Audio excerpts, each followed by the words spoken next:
नमस्कार। आज हम रामायण की एक ऐसी कहानी को समझने वाले हैं जो महलों के आराम से शुरू होकर आश्रम की सादगी तक जाती है। ये कहानी है चार राजकुमारों की, जिनकी जिंदगी शाही ठाठ-बाट से अचानक अनुशासन और ज्ञान की दुनिया में कदम रखती है। देखिए, ये कहानी सिर्फ राजाओं और युद्धों की नहीं है, बल्कि बड़े होने की उस यात्रा की है जिसका सामना हम सब करते हैं। और इसकी शुरुआत होती है उन नामों से जिनमें मानो उनका पूरा भविष्य छिपा हुआ था।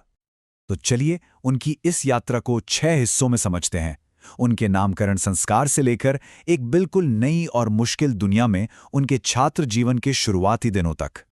तो चलिए कहानी के पहले पड़ाव से शुरू करते हैं, नामकरण संस्कार। ये वो पल था जब हर नाम के पीछे एक बहुत गहरा मतलब छिपाया गया था। यहां सबसे दिलचस्प बात पता है क्या है? ये नाम सिर्फ पहचान के लिए नहीं थे, बल्कि एक तरह की भविष्यवाणी थे। हर नाम ये बता रहा था कि वो राजकुमार बड़ा होकर कैसा बनेगा, उसका चरित्र कैसा होगा। राम, जो सबको आनंद देंगे। भरत, जो दुनिया का भरण पोषण करेंगे। लक्ष्मण, जो शुभ लक्षणों वाले हैं। और शत्रुघ्न, जिनका नाम सुनकर ही दुश्मन कांप उठें। अब उनकी शिक्षा शुरू होने से पहले की दुनिया कैसी थी? वो दुनिया खेल, प्यार और शाही सुख सुविधाओं से भरी हुई थी। सोचकर देखिए, उनके दिन कितनी छोटी छोटी खुशियों से भरे थे। कभी सोने चांदी के खिलौने, तो कभी पिता राजा दशरथ के साथ धूल मिट्टी में खेलना। कभी धनुष से पके आम गिराने की होड़ लगती, तो कभी चांद को खिलौना बनाने की जिद होती। और माताएं भी कितनी चतुराई से पानी की थाली में चांद का अक्स दिखाकर उन्हें बहला लेती थीं।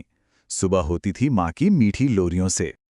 लेकिन ये खुशियों भरा जीवन हमेशा ऐसा नहीं रहने वाला था। एक बहुत बड़ा फैसला लिया गया, और उस एक फैसले ने सब कुछ बदल दिया। वो दिन था वसंत पंचमी का। एक शुभ दिन चुना गया और तय हुआ कि राजकुमारों का यज्ञोपवीत संस्कार होगा। ये एक पवित्र रस्म होती है जो शिक्षा की शुरुआत का प्रतीक है। और इस संस्कार के बाद उन्हें आश्रम के लिए निकलना था। तो गुरुकुल का मतलब सिर्फ स्कूल जाना नहीं था। इसका मतलब था अपने गुरु के साथ उनके परिवार का हिस्सा बनकर रहना।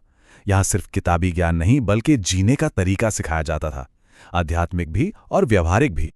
तो चलिए अब देखते हैं कि आगे क्या होता है। महल से आश्रम का ये सफर, ये बदलाव बहुत बड़ा था और बहुत अचानक आया। जरा इस फर्क को देखिए। कहाँ महल में प्यार भरी लोरियों से जागना, और कहाँ आश्रम में गुरु से भी पहले, सुबह होने से पहले उठ जाना। नरम बिस्तरों की जगह कठोर जमीन, स्वादिष्ट भोजन की जगह भिक्षा मांगकर पेट भरना। और खिलौनों की तो बात ही छोड़ दीजिए, अब उनकी कोई अपनी चीज नहीं थी। यही तो गुरुकुल की असली शिक्षा थी, पद और हैसियत को भुलाकर अनुशासन सीखना। आश्रम के ये जो नियम थे, वो बस यूं ही नहीं बना दिए गए थे। हर नियम के पीछे एक सबक था, एक मकसद था, उन्हें अंदर से मजबूत बनाने का। सोचिए, जिन राजकुमारों ने कभी किसी चीज के लिए मना ही नहीं सुनी, उन्हें अब अनजान लोगों के दरवाजे पर जाकर भोजन मांगना पड़ रहा था। ये नियम थोड़ा अजीब लग सकता है ना, कि अपने ही परिवार से क्यों नहीं मांग सकते। लेकिन इसके पीछे एक बहुत गहरा कारण था। इसका मकसद था बराबरी लाना, ताकि अमीर घर के बच्चे अपने घर से अच्छा अच्छा खाना लाकर गरीब छात्रों को छोटा महसूस न कराएं। और यह सिखाना कि शिक्षा सिर्फ एक परिवार की नहीं, बल्कि पूरे समाज की जिम्मेदारी है।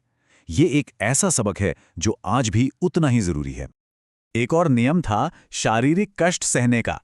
नंगे पैर चलो, चाहे धूप हो या बारिश, छाते का इस्तेमाल नहीं करना, मतलब आराम की हर आदत को तोड़ना था। अब सवाल उठता है कि एक गुरु राजकुमारों के साथ इतनी सख्ती क्यों करेगा? और यही बात हमें उनकी शिक्षा के सबसे जरूरी सिद्धांत की तरफ ले जाती है। असल में ये कठिनाई भविष्य की तैयारी थी। गुरु उन्हें सिखा रहे थे कि जिंदगी हमेशा एक जैसी नहीं रहती। आज राजकुमार हो, कल हो सकता है जंगल में रहना पड़े, और जो अंदर से मजबूत नहीं होगा वो टूट जाएगा। असली ताकत पद में नहीं, बल्कि हिम्मत और सहनशीलता में होती है। उनकी पूरी दिनचर्या सेवा, अनुशासन और मेहनत के इर्द गिर्द घूमती थी।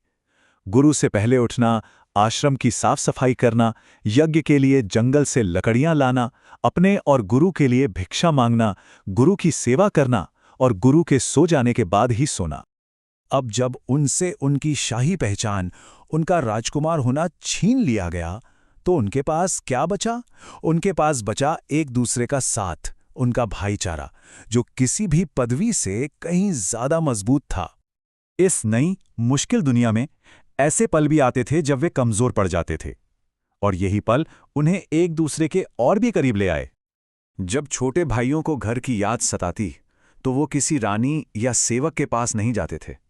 वो जाते थे अपने बड़े भाई, अपने राम भैया के पास।